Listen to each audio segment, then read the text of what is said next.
ತಿಳಿಸಬೇಕು ಅಂತೇಳಿ ನಾನು ತಮ್ಮನ್ನು ಬರಮಾಡಿಕೊಂಡಿದ್ದೇನೆ.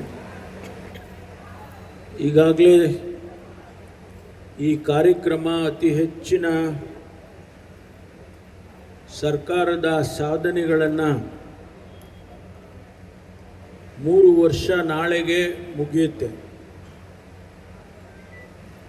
ಹಾಗಾಗಿ ನಾಳೆ ಮಾಡಬೇಕಾಗಿದ್ದ ಕಾರ್ಯಕ್ರಮವನ್ನು ಒಂದು ದಿನದ ಮಟ್ಟಿಗೆ ನಾವು ಹಿಂದಕ್ಕೆ ಹಾಕ್ಕೊಂಡು ಈ ಕಾರ್ಯಕ್ರಮವನ್ನು ಮಾಡ್ತಾ ಇದ್ದೇವೆ. ಈ ಕಾರ್ಯಕ್ರಮದಲ್ಲಿ ಬಹಳ ಮುಖ್ಯವಾಗಿ ಎರಡು ಭಾಗ ಇದೆ. ಈ ಕಾರ್ಯಕ್ರಮದಲ್ಲಿ ಒಂದು ಭಾಗ ಕಂದಾಯ ಇಲಾಖೆಯಲ್ಲಿ ಒಂದು ಅತಿ ದೊಡ್ಡ ಸಾಧನೆ ಆಗಿದೆ. ನಮ್ಮ ಜಿಲ್ಲೆಯಲ್ಲಿ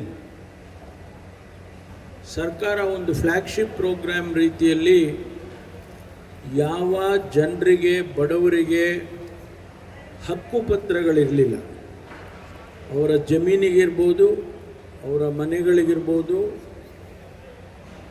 ಆ ಹಕ್ಕುಪತ್ರಗಳನ್ನು ಕೊಡ್ತಕ್ಕಂಥದ್ದು.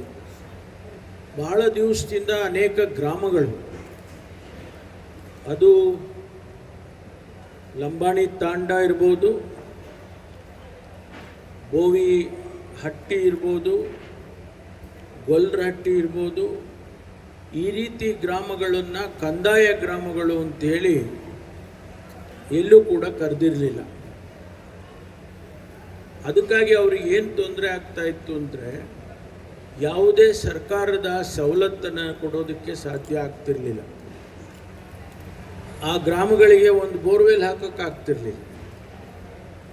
ಆಮೇಲೆ ಆ ಗ್ರಾಮದಲ್ಲಿ ಮನೆ ಕಟ್ಕೊಂಡಿದ್ರೆ ಅದಕ್ಕೆ ಅಧಿಕೃತವಾದಂಥ ಹಕ್ಕುಪತ್ರ ಅವರಿಗೆ